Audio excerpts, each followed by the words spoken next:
কেটে আমরা মার্কিং করা হয়েছে। সুপ্রিয় দর্শক, শুভেচ্ছা জানবেন। সমসাময়িক গুরুত্বপূর্ণ বিষয় নিয়ে এনটিভির আজকের আলোচনার আয়োজনের আয়নায় আমন্ত্রণ জানাচ্ছি চোখ রাখার, সাথে থাকার। সঙ্গে আছি আমি হাসান মাহমুদ। শুরুতেই আজকের দিনের আলোচিত কিছু সংবাদ আপনাদের জানিয়ে রাখছি, যেহেতু আলোচনার স্বার্থে সেগুলো দাবি রাখে। শিক্ষার্থীদের দাবির মুখে বাতিল হলো এইচএসসি ও সমমানের স্থগিত থাকা 6 পরীক্ষা। তবে কোন প্রক্রিয়ায় ফলাফল দেওয়া হবে তা এখনই জানানো হয়নি, দ্রুতই তা জানানো হবে। এদিকে বৈষম্য বিরোধী আন্দোলনের 2 সমন্বয়ক হাসানাত আবদুল্লাহ এবং সার্জিস আলম বলেছেন পরীক্ষা বাতিলের সিদ্ধান্ত তারা সমর্থন করে না, অর্থাৎ বৈষম্য বিরোধী ছাত্র আন্দোলন এটি সমর্থন করে না। আরেকটি সংবাদ আছে, আন্তর্জাতিক অপরাধ ট্রাইব্যুনাল সহ সারা দেশে সাবেক প্রধানমন্ত্রী শেখ হাসিনার বিরুদ্ধে মঙ্গলবার পর্যন্ত 19টি মামলা দায়ের হয়েছে। তার গ্রেফতারি পরোয়ানা চাওয়া হবে বলে জানিয়েছে ট্রাইব্যুনালের তদন্তকারী সংস্থা।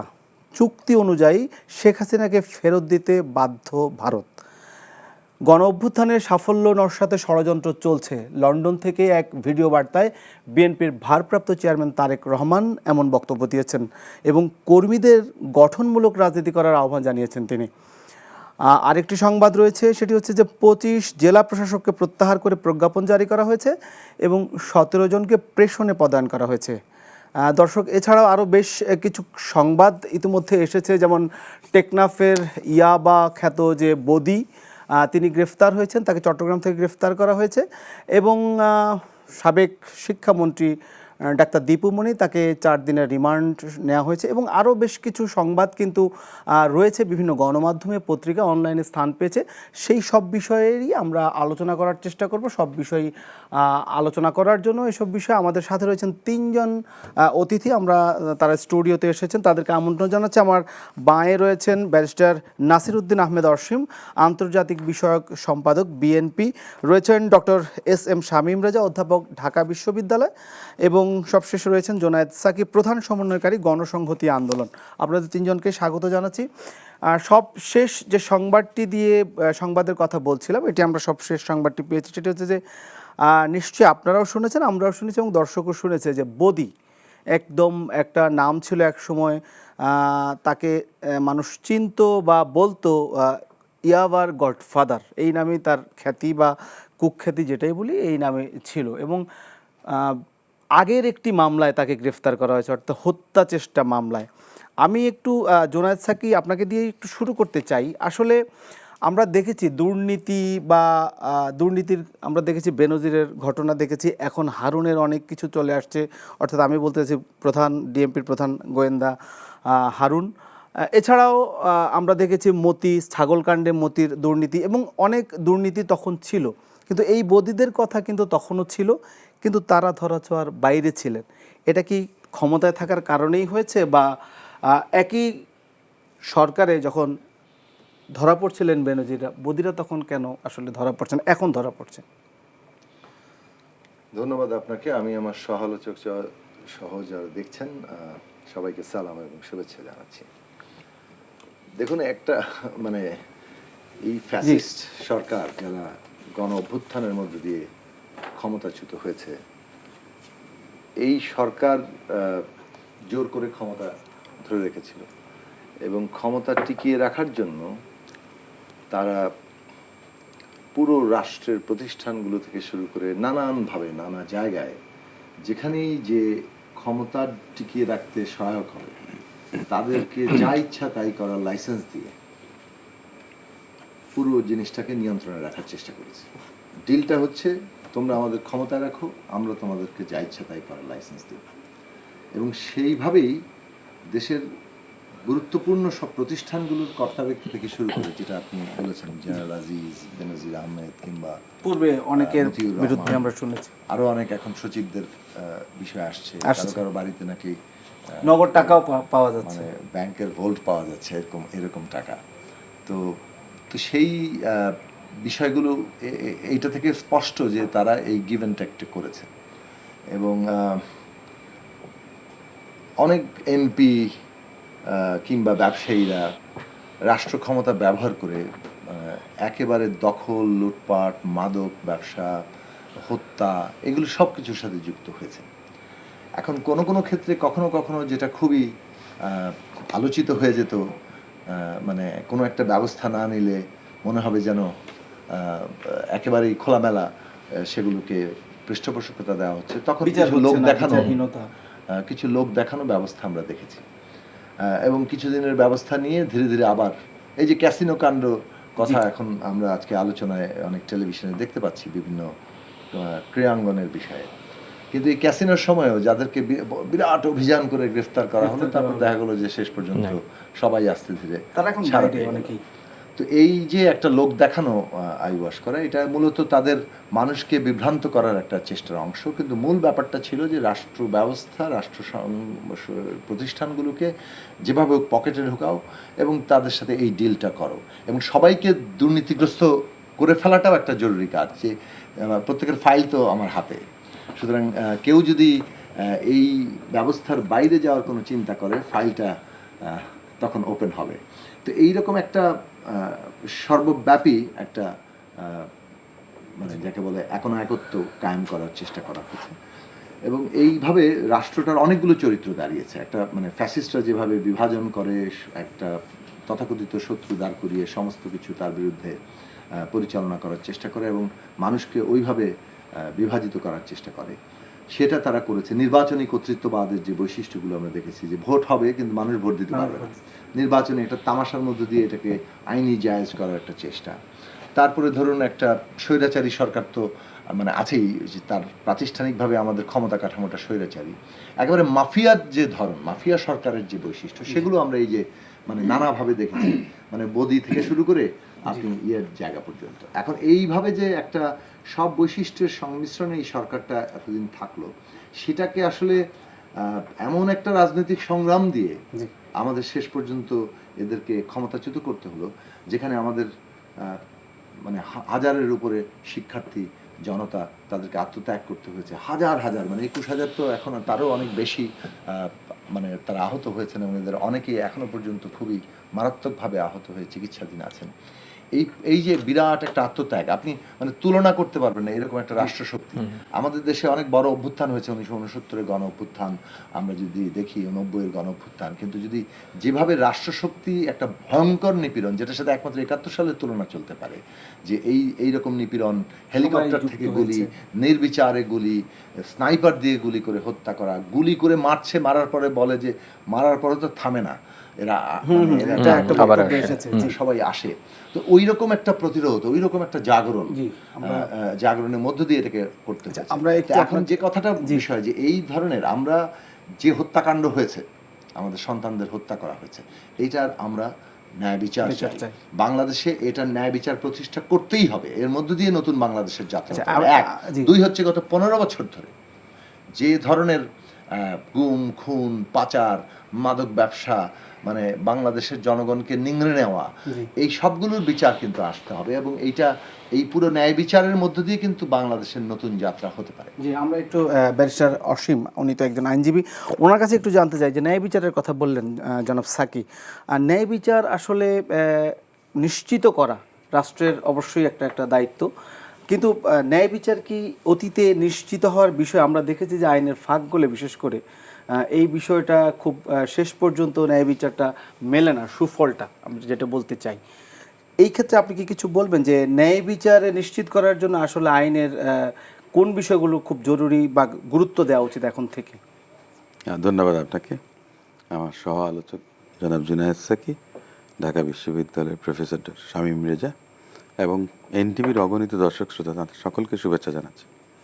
আপনি যে ন্যায় বিচারের কথা বললেন, যে আমরা তো ইন্ডিপেন্ডেন্স অফ জুডিশিয়ারি আমরা পেয়েছি, সেপারেশন অফ জুডিশিয়ারি হয়েছে, কিন্তু আমি একটা জিনিস একটু স্মরণ করিয়ে দেই। আমাদের যে বর্তমানে যিনি মাননীয় প্রধান বিচারপতি, ওনার রিসেপশনটা ছিল খুবই রিমার্কেবল। মানে বাংলাদেশে আমি তো বেশ অনেক বছর প্র্যাকটিস করি, অনেকজন প্রধান বিচারপতি হয়েছেন, কিন্তু ডক্টর রিফাত আহমেদ যখন প্রধান বিচারপতি হলেন, এবং ওনার রিসেপশনটা এমন হয়েছিল যে কোর্টের ভেতরে আপনার স্থান সংকুলন হচ্ছিল না, এবং ডানে বাঁয়ে আপনার, এবারে আমরা যেটা দেখেছি যে আন্দোলনে ঢাকা শহর গণমানুষের সয়লাভ হয়ে গিয়েছিল। যে কোনো বড় ধরনের আন্দোলনে মানুষের যে স্বতঃস্ফূর্ত অংশগ্রহণ, আইনজীবীদের স্বতঃস্ফূর্ত সে ধরনের অংশগ্রহণ হয়েছিল। তো উনি একটা কথা বলেছিলেন যে ইন্ডিপেন্ডেন্স অফ জুডিশিয়ারি আমাদের আছে, আচ্ছা, কিন্তু একজন বিচারক যদি নিজেকে ইন্ডিপেন্ডেন্ট মনে না করেন তাহলে আপনি কিন্তু ইন্ডিপেন্ডেন্টলি অ্যাক্ট করতে পারবেন না। যেমনটা ঢাকা শহরে যারা পোস্টিংটা পান তারা দেখেন যে তার ছেলেমেয়েরা ঢাকা শহরে লেখাপড়া করতে পারে, উনি ঢাকা শহরে বাসা নিয়ে থাকতে পারেন, আপনার ফোন পাচ্ছেন, গাড়ি পাচ্ছেন, সমস্ত সব কিছু পাচ্ছেন। সুযোগ সুবিধা পাচ্ছেন। তখন হয় কি, সরকারের তোষামদি করা ছাড়া তার আর কোনো উপায় থাকে না। উপায় থাকে না। সেক্ষেত্রে মানে কি কম্প্রোমাইজ করে ফেলেন আপনার, তখন আর এটা ন্যায় নিশ্চয়ই বিচারটা সবার ক্ষেত্রে থাকে না। নয়। জুডিশিয়ারি যদি সুপ্রিম আপনার ইন্ডিপেন্ডেন্ট অফ জুডিশিয়ারি আমরা যদি বলি, সেপারেশন অফ জুডিশিয়ারি বলি, তো সে কারণে উনি যেটা বললেন যে প্রণিধানযোগ্য যে বিষয়টা আছে যে আপনি কতটুকু নিজেকে ইন্ডিপেন্ডেন্ট মনে করলেন while exercising your judicial mind or judicial activism, আপনাকে সেভাবে অ্যাক্ট করতে হবে। কিন্তু যেই সরকারটা ছিল টোটালিটেরিয়ান গভর্নমেন্ট, ফেসিস্ট না শুধু, এটা হচ্ছে যে আপনার এক নায়ক এবং আপনার মনে করেন যে ভিন্ন মত পথের যারা আপনার অবলম্বী তাদেরকে কোণঠাসা করে ফেলা, এটাই ছিল তাদের কাজ। এবং এটা করতে গিয়ে ওনারা যাদেরকে টুলস হিসেবে ইউজ করেছেন তারা at one point they became beneficiary class. সরকার যতটুকু না ক্ষমতার থেকে আপনার বিদায় নেবার ভয় থাকেন, তার থেকে বেশি তারা ভয় থাকতেন। চাকরি হারা হওয়া। সেটা বলেন পুলিশ বলেন, র্যাবের কথা বলেন, ইন্টেলিজেন্সের কথা বলেন, গোয়েন্দা সংস্থা বলেন, সবার মধ্যে কিন্তু একটা কাজ আতঙ্ক। ছিল যে সরকারকে আমার রাখতে হবে, যার কারণে তারা টুলস হিসেবে নির্বিচারে মানুষ হত্যা করে গেছেন।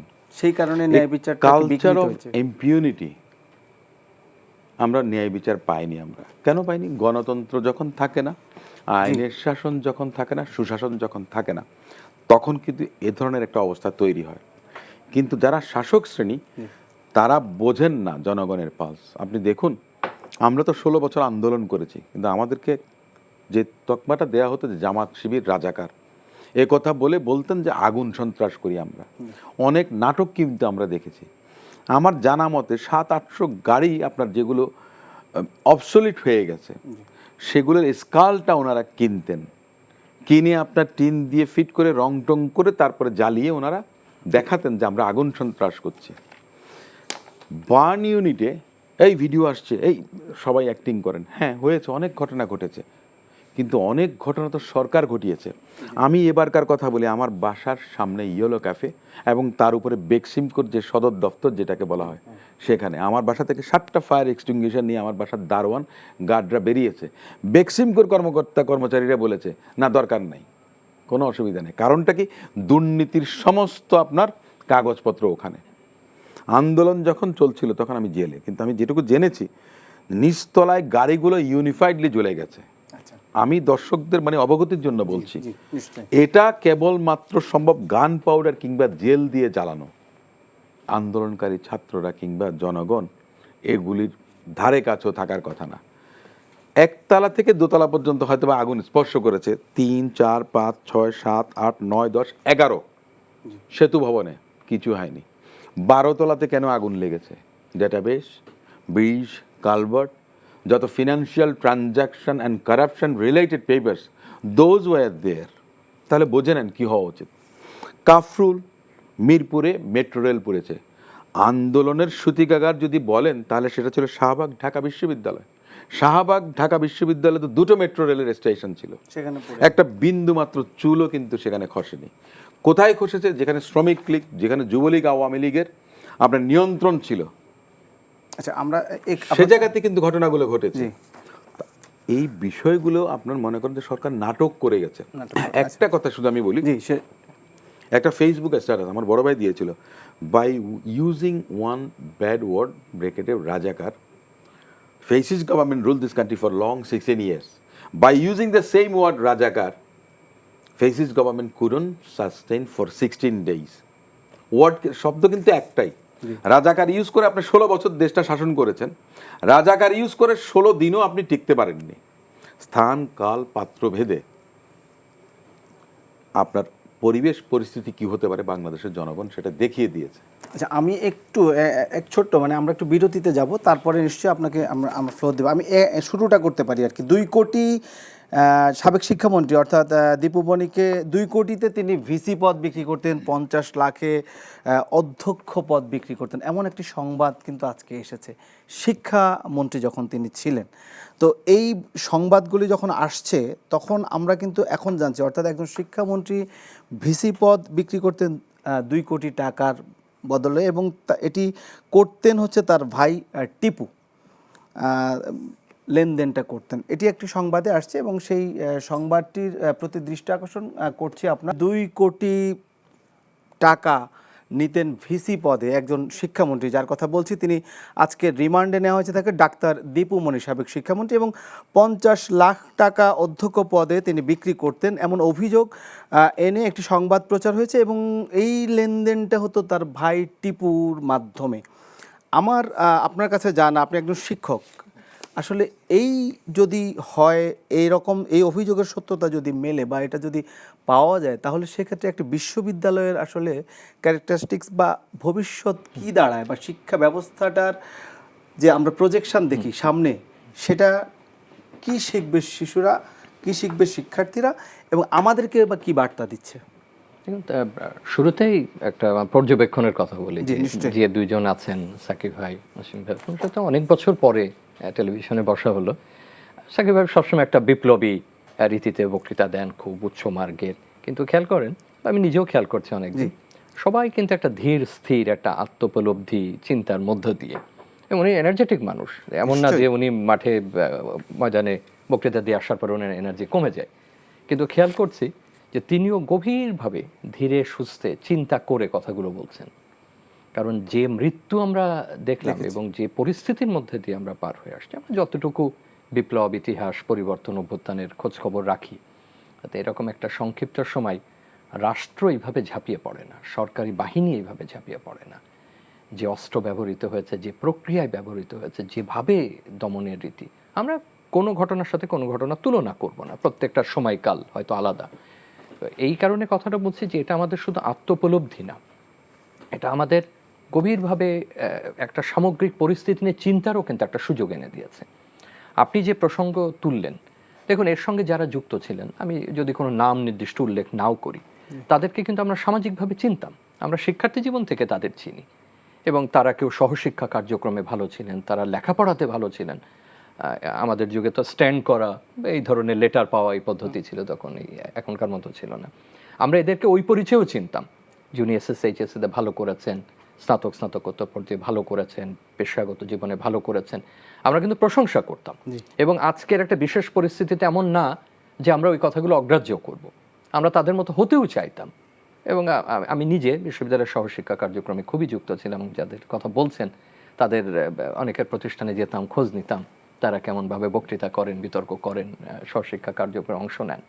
আমাদের প্রত্যাশা ছিল যে তারা যখন গুরু দায়িত্বে যাবেন, তারা তার একটা প্রতিফলন ঘটাবেন, এবং এটা আমাদের জন্য খুব হৃদয়ভঙ্গেরও বিষয়, যে দলের হোক বা যে রেজিমেরই হোক না কেন, যে আমাদের এই ধরনের অভিযোগের কথা শুনতে হচ্ছে। এটা বলে যদি আসি যে উপাচার্য নিয়োগগুলো ধরুন গত 1-2 দশক বা তারও সময় দলীয় আদর্শের বাইরে তো আর কাউকে দেওয়া হয়নি, চিন্তাভাবনা করেই দেওয়া হয়েছে যখন যে সরকার আসছে।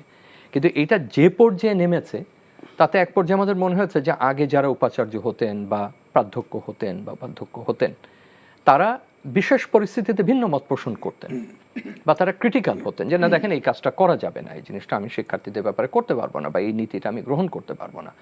আমাদের চোখের সামনে আমরা দেখেছি যে সেটা অন্তর্হিত হচ্ছে, মানে আনুগত্য, একটা রাজনৈতিক আনুগত্য একটা শিক্ষা প্রতিষ্ঠানের, আমি ধরুন যে দল ছিল তার লোককেই সে দেবে, সে নিশ্চয়ই অন্য মতের লোককে সহসে দিতে চাইবেন, আমাদের যে কাঠামো এখন পর্যন্ত, আমি আসবো সেই প্রসঙ্গে।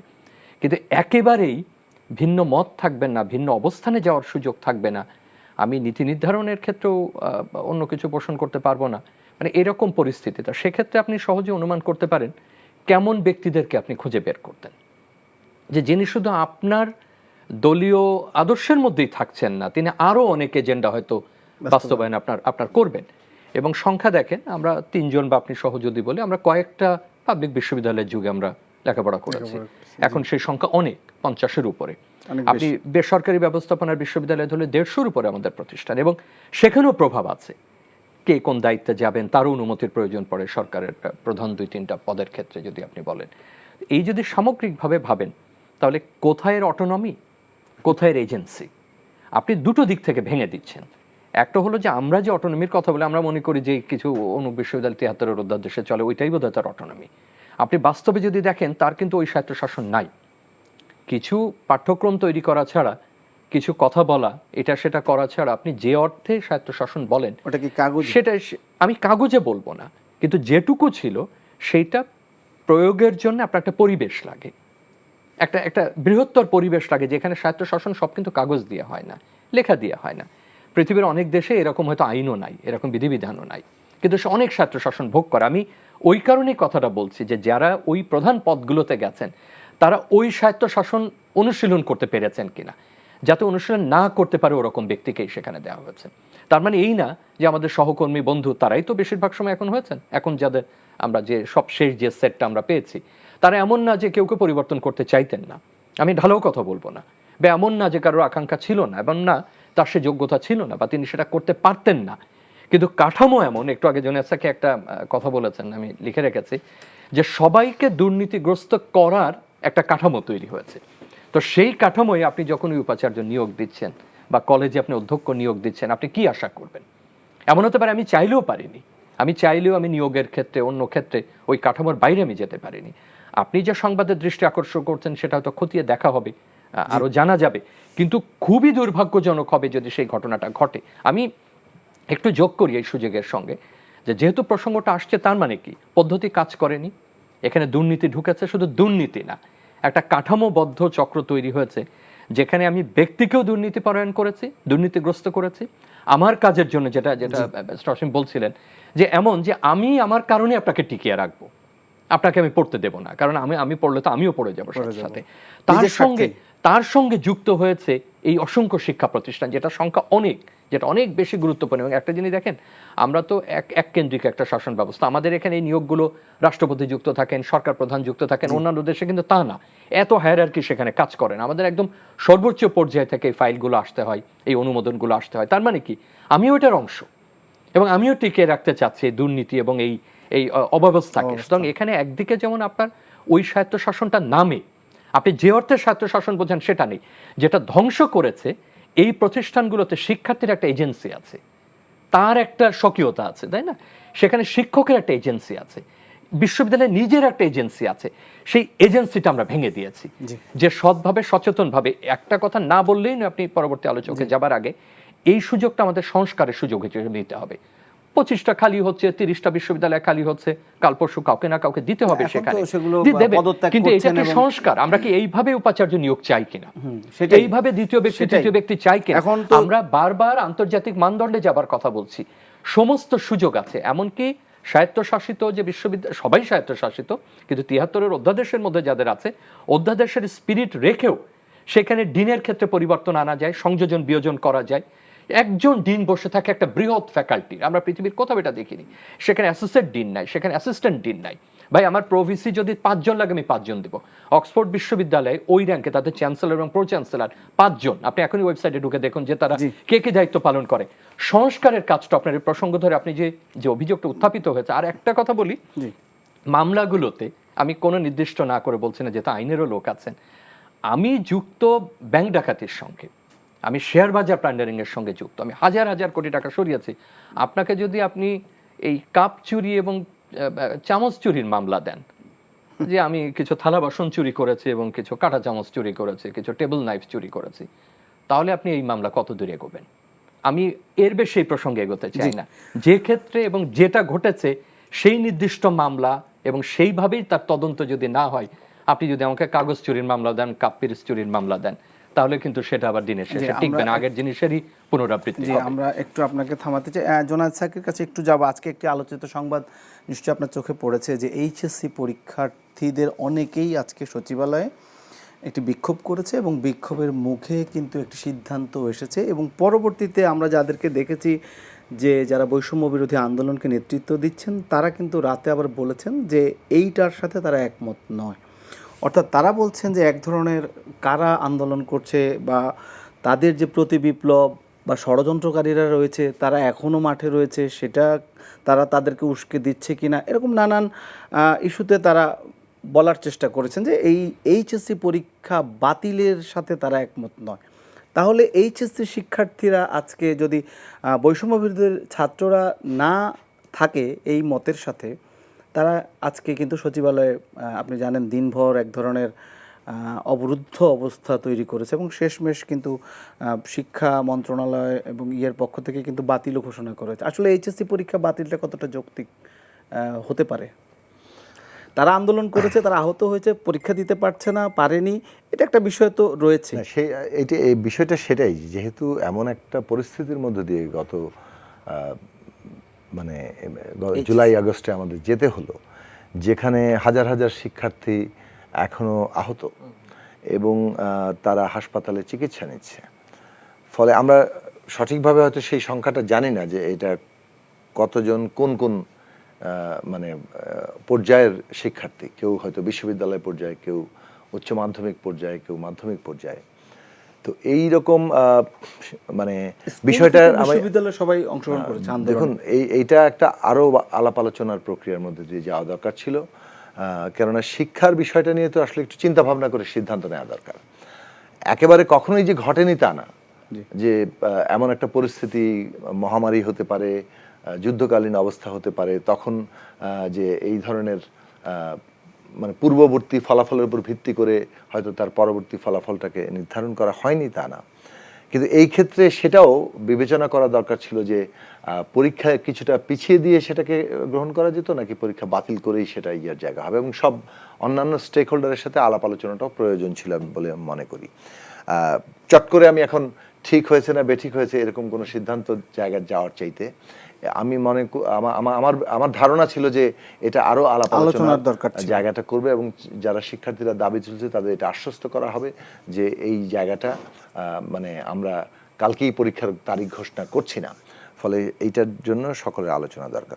আমি একটু অন্য জায়গায় যেতে চাই, যে দেখুন আমাদের তো পুরো ব্যবস্থাটাকে আসলে একভাবে নাই করে দেওয়া হয়েছিল। এমন একটা ব্যবস্থা করা হয়েছিল যেখানে একজন মানে বলবে হও আর সবকিছু হওয়ার মতো জায়গাতে যাবে এবং তারটাই শুধু কার্যকর হবে, আর বাকি কোনো আলাপ আলোচনা, কোনো পক্ষ এখানে কোনো ফ্যাক্টর না আর কি। তারা হয় ভিক্ষা চাইবে, ওই যে প্রেস ক্লাবে এসে দাবি দেওয়ার নাই, কিন্তু মানে আমার দাবি দেওয়াটা ভিক্ষা আকারে চাইতে হবে, আর বাকি অন্যভাবে চাইতে গেলে আপনার মানে আপনি নাই হয়ে যাবেন।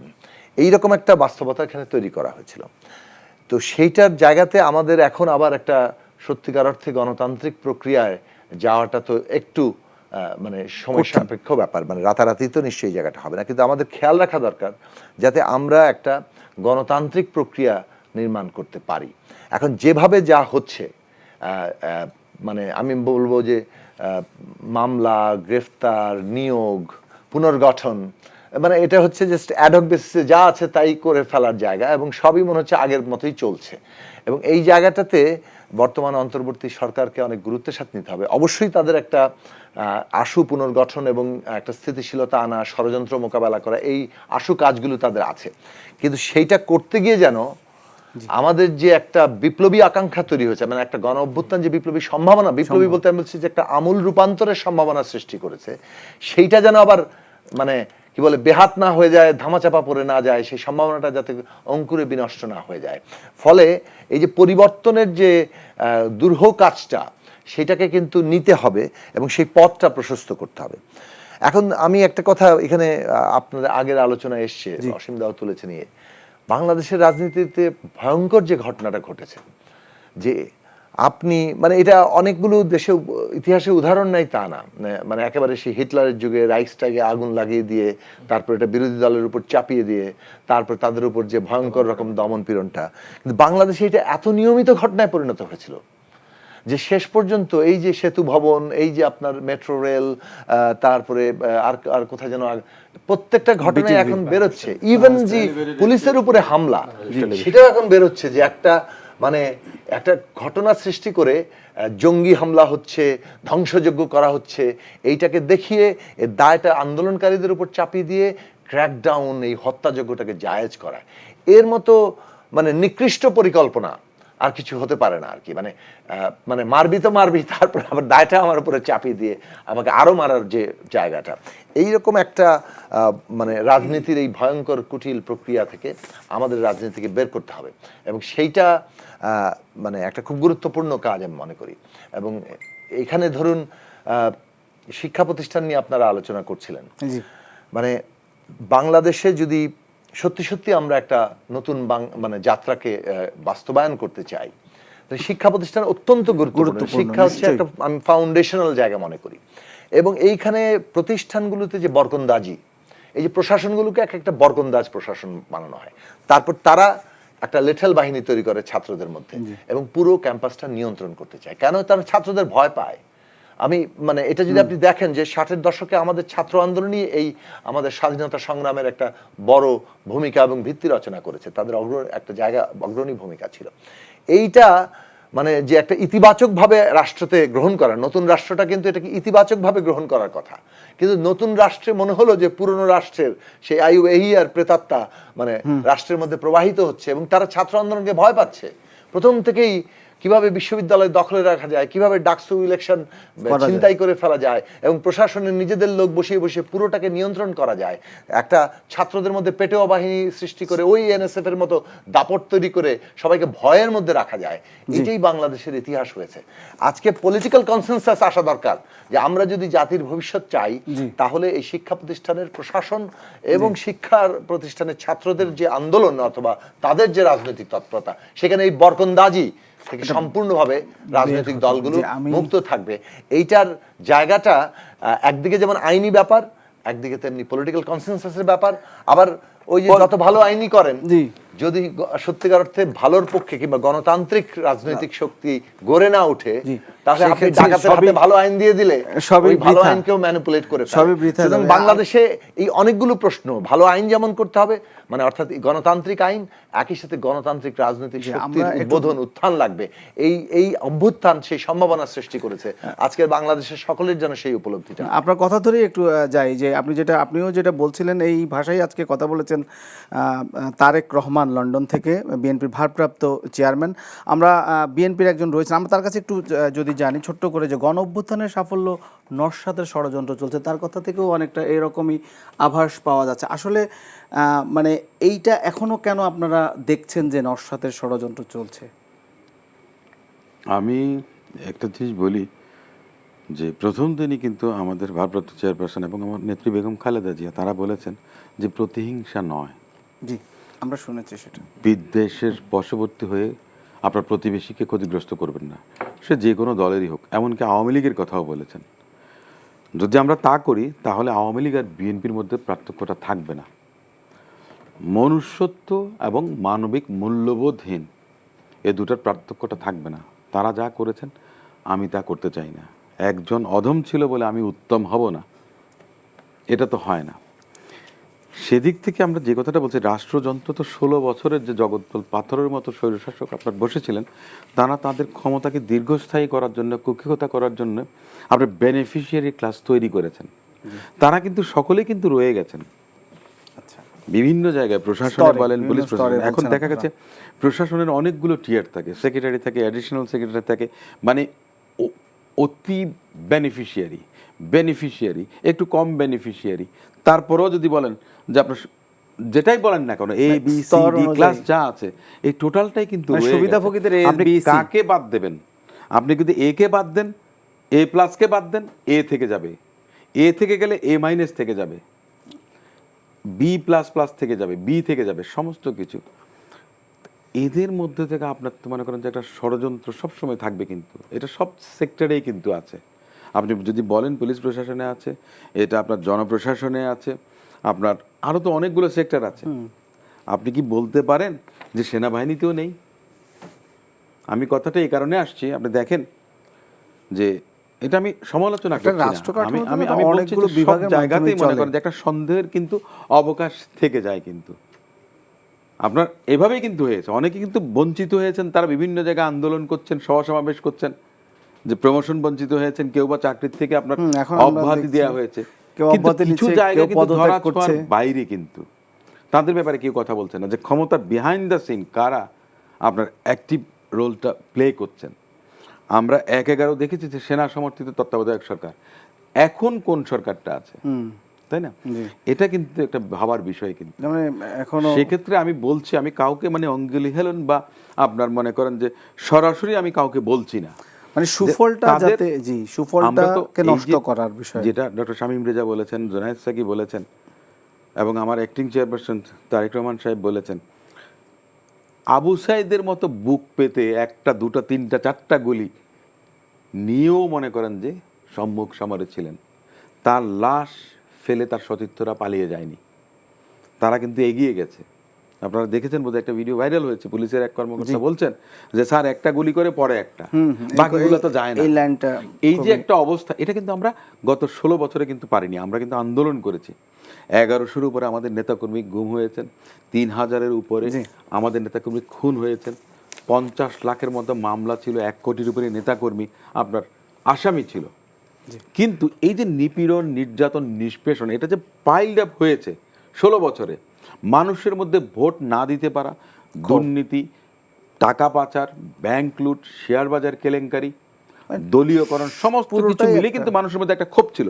কিন্তু আমরা কেন বারবার ফেল করেছি? ওই যে আমাদেরকে তকমা দেওয়া হয়, জামাত শিবির আপনার সন্ত্রাস করেছে, এই কথাটা বলে, যে by using one bad word, তাই না? এটা করা হয়েছে, কিন্তু এবার সেটা খাটেনি। কেন খাটেনি? যে আবু সাইদ কিংবা মুগ্ধ, তাদের যে মুগ্ধতার প্রতীক হিসেবে আমাদের সম্মুখে দাঁড়িয়েছেন, তা আমরা চাই যে তাদের অর্জনটা যেন বিসর্জন না হয়, সে কারণে আমাদের সকলকে সতর্ক থাকা। আপনার কাছে আরেকটা বিষয়, এই যে আন্তর্জাতিক অপরাধ ট্রাইব্যুনালে মামলা হচ্ছে, এই যে সাবেক প্রধানমন্ত্রী শেখ হাসিনার বিরুদ্ধে এখন পর্যন্ত 19টি মামলা হয়েছে। জাস্ট ছোট্ট করে যদি একটু বলেন যে আন্তর্জাতিক অপরাধ ট্রাইব্যুনালে মামলা করতে হলে কি কি ক্রাইটেরিয়া বা কি কি বিষয় লাগে, এবং এই মামলাগুলো সেখানে কিভাবে এটা বিচারের মুখোমুখি হবে? বেসিক্যালি আপনার এর আগেও হয়েছে, এই সরকারই মনে করেন যে আন্তর্জাতিক অপরাধ ট্রাইব্যুনালে বিচার করেছেন, যুদ্ধাপরাধের বিচার করেছেন। কিন্তু মানবতার বিরুদ্ধে অপরাধ যেটা আপনার, এই যে জেনোসাইড যেটা হয়ে গেছে, গুম খুন বিগত 16 বছর ধরে হয়েছে, এগুলো সবগুলো কিন্তু মানবতার বিরুদ্ধে কিন্তু অপরাধ। তো সে কারণে আপনার সেটার বিচার আন্তর্জাতিক অপরাধ ট্রাইব্যুনালে করা যায়। বিষয়টা হচ্ছে যে আপনার এভিডেন্সটা মনে করেন আপনার স্ট্রং হতে হবে। তা না হলে আমি একটা জিনিস মনে করি, যে দেখেন এই সমস্ত মামলাগুলো হচ্ছে, হত্যা মামলাগুলো হচ্ছে, এগুলো দিয়ে কি শাক দিয়ে মাছ ঢাকার মতো কাজ করা হচ্ছে কিনা? আপনি যদি বলেন যে $93 বিলিয়ন পাচার করেছেন ওনারা, গত কয়েকদিন আগে আপনার গ্লোবাল আপনার যে ডিফেন্সের উপরে যারা আপনার গোয়েন্দা নজরদারি করেন, তারা সারা বিশ্ব জুড়ে আর্মস ডিলগুলো বিভিন্ন জায়গায়, তারা রূপপুর প্রকল্পের কথা ওনারা বলেছেন যে $500 বিলিয়ন আপনার আগেই কিন্তু ওনারা করেছেন, আপনার পাচার করেছেন বা আপনার দুর্নীতির মাধ্যমে ওনারা আত্মসাৎ করেছেন। এই বিষয়গুলো আমি মনে করি যে প্রায়োরিটি পাওয়া উচিত। তাহলে আমাদেরকে একটু ভেবে দেখতে হবে অপরাধ ট্রাইব্যুনাল যে কেউ কি তাদেরকে বাঁচানোর জন্য চেষ্টা করছেন। রাষ্ট্রযন্ত্রের অনেক কলা কুশলীরা কিন্তু তাদের রয়ে গেছেন। আপনি বলেন যে নির্বাচন কমিশন, যেই নির্বাচন কমিশন তল বিবাহক ছিল, যে নির্বাচন কমিশনার, চিফ ইলেকশন কমিশনার ঘুমিয়ে থাকেন, উনি বলেন যে আমি তো জানি না, আমি তো ঘুমাইছিলাম ইলেকশনের দিন, ঘুম থেকে ওইটা উনি বললেন যে 32% হয়ে গেছে বল। তো এ ধরনের নির্বাচন কমিশন, এখন ওনাদের তো নৈতিক কোনো অধিকার নাই ওই জায়গাতে থাকার। ওনারা যেখানে যে ফেসিস্ট রেজিম যেখানে পদত্যাগ করেছেন, সাবেক প্রধানমন্ত্রী যিনি, তিনি পদত্যাগ করেছেন, তাহলে ওনারা কেন বসে আছেন? ওনাদেরকে লজ্জা হয় না? নিশ্চয়ই হয়তো এটা আমি এই কারণে বলছি, এটা বিভিন্ন প্রতিষ্ঠানে কিন্তু সেটা আছে। আমরা ডক্টর শামীম রেজার কাছে একটু যেতে চাই, যেহেতু আমাদের একেবারে সময় কম। আমরা যে কথাটি বলেছিলেন যে অর্থ লোপাটের কথা বলেছিলেন, এবং এটা আমরা আগেও দেখেছি। আমি একটি বিষয় আপনার দৃষ্টি আকর্ষণ করছি, সেটা হচ্ছে আওয়ামী লীগ সরকারের সময় 18 লাখ কোটি টাকা ঋণ। আমি একটা জিনিস একটু অ্যাড করব। জি জি, দেখেন, পত্রপত্রিকায় এসেছে যে প্রধানমন্ত্রীর বাসার একজন পিয়ন 450 কোটি টাকা তার ব্যাংকে। তিনি নিজেই বলেছিলেন না, উনি কখন বলেছেন? যখন আপনারা রিপোর্ট করেছেন, পত্রপত্রিকায় এসেছেন, উনি কি বললেন? রেফারেন্স দিলেন 6 মাস আগে আমি তাকে বের করে দিয়েছি, 6 মাস আগে আমি বের করে দিয়েছি। কিন্তু 6 মাস আগে উনি বলেননি যে ও এটা করেছে, ওর বিরুদ্ধে ব্যবস্থা নেওয়া হোক। কেন উনি করেননি? জি, আমি 4 লাখ কোটি টাকা মেরেছি, ও আমার ঘরে কাজ করেছে, ও নাহলে 400-450 কোটি টাকা মারছে, এই জন্য উনি চেপেছিলেন। উনি তো 6 মাস পরে বলেছেন। এই যে আমরা বলি যে কালচার অফ ইম্পিউনিটির কথা বলি, জি ডক্টর রেজা, আমি প্রভু, আমার মনে করেন যে মনিব বা ভৃত্য, সে 400 কোটি 450 কোটি টাকা মেরেছে, আমি যদি 4 লাখ 5 লাখ কোটি টাকা মারি, ও না হলে এইটুকু করেছে। আপনারা যদি বাট আমি যেটাকে বলি যে সংবাদপত্র আমরা কি বলি, ফোর্থ স্টেট বলি, তাই না? জি একটু তো সেটার যে কারণেই উনি বলেছেন, কিন্তু বলতে গিয়ে উনি যে কত বড় অপরাধী ওনার সেটা অ্যাডমিট করে নিয়ে গেছেন। আচ্ছা, আমরা ডক্টর রেজার কাছে একটু আমরা যেটা বলছিলাম যে 18 লাখ কোটি ঋণে আমরা ডুবে গেছি, এই সম্পর্কে একটু যদি বলেন আপনি। এটা হয়তো আমরা যে ধারার আলোচনায় ছিলাম, হঠাৎ করে হয়তো এই নিটিগ্রিটি আলোচনা করা আমরা কঠিন বলছিলাম হবে। যে দুর্নীতির কথা বলছিলাম, এই টাকাগুলো আনা হয়েছে ঋণ, সেখান থেকেও প্রচুর দুর্নীতি হয়েছে ওই একই সূত্রে।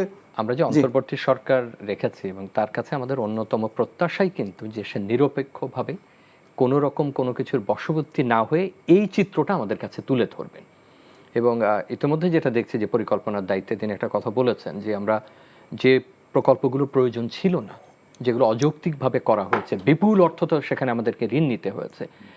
নামও বলা যেরকম যে ওয়াহিদুদ্দিন মাহমুদ বিভিন্ন সময় কিন্তু প্রকল্প নিয়ে যখন উনি উপদেষ্টা ছিলেন উনি বলেছেন যে এই প্রকল্প চলবে কিনা, এটা আর একটু পরে নিলে হতো কিনা, বা এটা এই মুহূর্তে দরকার কিনা। এরকম ক্ষেত্রে ঋণ অনেক বড় হয়েছে। এখন ঋণ যখন আপনাকে নিয়েছেন, ঋণ তো পরিশোধ করতে হবে। তো সেক্ষেত্রে আমার মনে হয় যে অগ্রাধিকার যেটা তারা করছেন, যে যেগুলো এই মুহূর্তে একেবারে কিছু হয়তো বন্ধ করে দেওয়া সম্ভব হবে না যেটা চলমান, কিন্তু যেটা সম্ভব যে আর আমি এগোবো না বা কাজ করব না, এবং ঋণের ব্যাপারগুলো আরও সুচারুভাবে নিরূপণ করে যে আমরা কোথায় আছি, কিভাবে সেটা পরিশোধিত হবে এবং আমাদের উপরে সেই চাপটা পড়বে না। একটা জিনিস দেখুন, আমরা অনেক আলোচনা করছি, কিন্তু মনে রাখতে হবে যে আরও খোলামেলা আলোচনার জন্য আমাদেরকে নিশ্চিত হতে হবে যে আমরা আরও উন্মুক্ত পরিবেশ পাচ্ছি। আপনি এই আলোচনা আমি যদি সরাসরি বলি, আমরা অনেকের হয়তো নাম বলছি না, অনেক বিষয় বলছি না, অনেক প্রতিষ্ঠান সম্পর্কে আমরা আরো খোলাখুলি আলোচনা করছি না, কারণ আমাদেরকে কিন্তু আরো নিশ্চিত হওয়ার প্রয়োজন আছে যে আরো উন্মুক্ত একটা পরিবেশে আমি কথা বলতে পারছি।